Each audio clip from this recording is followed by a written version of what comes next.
ഈശോയെ നന്ദി. എൻ്റെ പേര് ലിബി, വൈഫിൻ്റെ പേര് റീജ. ഞങ്ങൾ ഫാമിലിയായിട്ട് കുവൈറ്റിലാണ്. എൻ്റെ സ്വദേശം ഇടുക്കി. ഞാൻ വിവാഹം കഴിച്ചേക്കുന്നത് മാവേലിക്കരയിൽ നിന്നാണ്. ഞങ്ങളുടെ വിവാഹം കഴിഞ്ഞിട്ട് 9 വർഷത്തോളമായി. ഞങ്ങൾക്ക് ഒരു കുഞ്ഞുണ്ടായിരുന്നില്ല. ചെയ്യാവുന്ന ട്രീറ്റ്മെൻറ്റുകളെല്ലാം ഞങ്ങൾ ചെയ്തു. കേരളത്തിൽ ഒട്ടുമിക്ക ഹോസ്പിറ്റലുകളിൽ ഞങ്ങൾ പോയി. പക്ഷേ ഞങ്ങൾക്കൊരു രോഗവും കണ്ടെത്താൻ പറ്റിയിരുന്നില്ല ഡോക്ടർമാർക്ക്. അതുകൊണ്ട് തന്നെ ഒരു ട്രീറ്റ്മെൻറ്റിലോട്ട് പോകുവാനും ഡോക്ടർമാർക്ക് കഴിഞ്ഞിരുന്നില്ല. ഞങ്ങൾ കുവൈറ്റിലായിരുന്നത് കൊണ്ട് കൂടുതൽ ട്രീറ്റ്മെൻറ്റുകളും കുവൈറ്റിലാണ് ചെയ്തുകൊണ്ടിരുന്നത്. അവിടെയും ഡോക്ടർമാർക്ക് ഒരു കാരണങ്ങളും കണ്ടെത്തുവാനോ കഴിഞ്ഞില്ല. അതുകൊണ്ട് തന്നെ ഒരു ട്രീറ്റ്മെൻറ്റ് ചെയ്യാനും അവർക്ക് കഴിഞ്ഞില്ല. കഴിഞ്ഞ ജനുവരിയിൽ ഞാൻ നാട്ടിൽ വന്നപ്പോൾ എൻ്റെ ഒരു ഫ്രണ്ടുണ്ട്, ഷാജിയാണ് ഇങ്ങനെ കൃപാസനത്തെപ്പറ്റി എന്നോട് പറയുന്നത്. അങ്ങനെ ഞാൻ 2022 ജനുവരിയിൽ ഇവിടെ വരികയും ഞാൻ ഉടമ്പടി എടുക്കുകയും ചെയ്തു. തിരിച്ച് ഞാൻ കുവൈറ്റിൽ പോയി ഫെബ്രുവരി മുതൽ ഞാൻ ഉടമ്പടി എടുക്കാൻ തുടങ്ങി.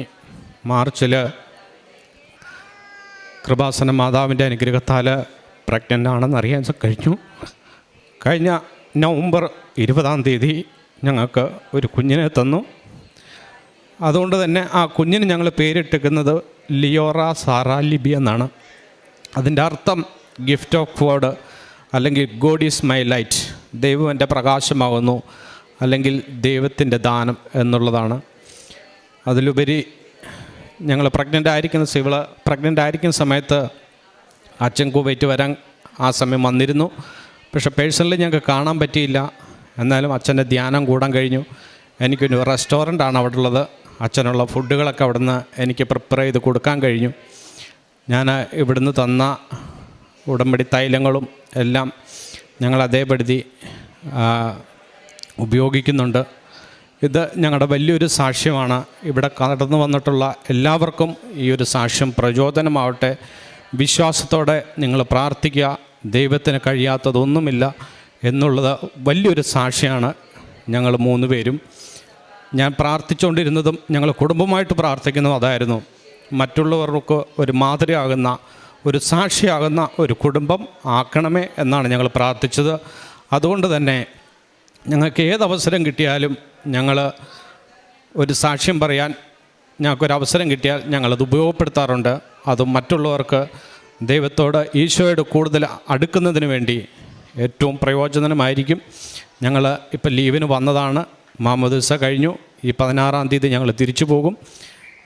എന്നെ ഈ ശബ്ദപരിധിക്കുള്ളിൽ ശ്രമിക്കുന്ന എല്ലാവരും ഞങ്ങൾക്ക് വേണ്ടി പ്രാർത്ഥിക്കുക.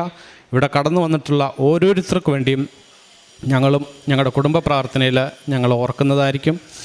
കൃപാസന മാതാവ് നിങ്ങൾ ഓരോരുത്തരെയും അനുഗ്രഹിക്കട്ടെ. ഈശോയെ നന്ദി. സാമുവേൽ പ്രവാചകൻ്റെ 1-ാം പുസ്തകം 1-ാം അധ്യായത്തിൽ ഹന്നായുടെ കീർത്തനമുണ്ട്. ഹന്നായ്ക്ക് വർഷങ്ങളായിട്ട് മക്കളില്ലാതിരുന്നു.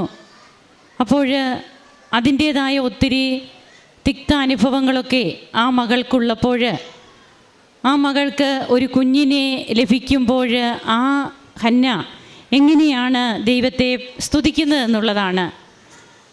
5-ാം വാക്യം തൊട്ട് ഇപ്രകാരം നമുക്ക് വായിക്കുവാൻ കഴിയും.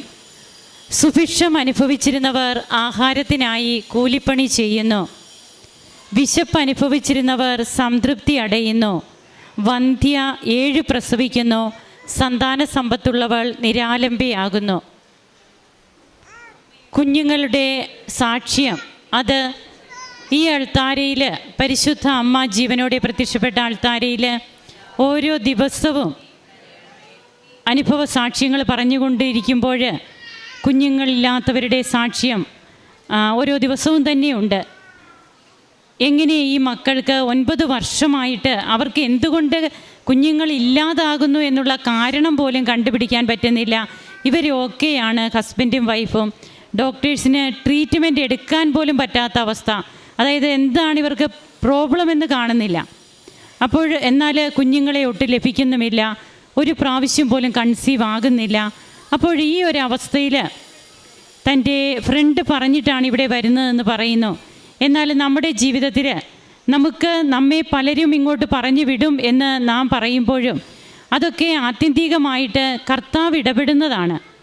അതായത് നമ്മുടെ കണ്ണുനീരിൻ്റെ കാലത്ത് നമുക്ക് വന്നു ചേരുവാനുള്ള ഒരു അഭയ സങ്കേതമാണ് കൃപാസനം.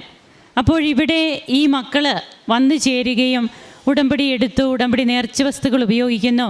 പിന്നീട് എത്ര പെട്ടെന്നാണ് ഈ മകൾ കൺസീവ് ആകുന്നത്. യാതൊരു കോംപ്ലിക്കേഷനും ഇല്ലാതെ തന്നെ ആരോഗ്യമുള്ള ഒരു കുഞ്ഞിനെ ഇവർക്ക് ലഭിച്ചു എന്നുള്ളതാണ് അനുഭവ സാക്ഷ്യം.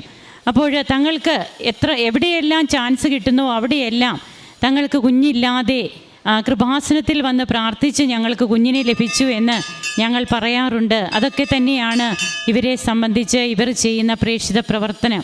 നമുക്ക് നമ്മുടെ കൺമുൻപിൽ ഓരോ ദിവസവും കടന്നു വരുന്ന ദൈവത്തിൻ്റെ ജീവിക്കുന്ന സാക്ഷ്യങ്ങൾക്ക് നമുക്ക് കരങ്ങളടിച്ച് ഈശോയ്ക്കും അമ്മയ്ക്കും നന്ദി പറയാം.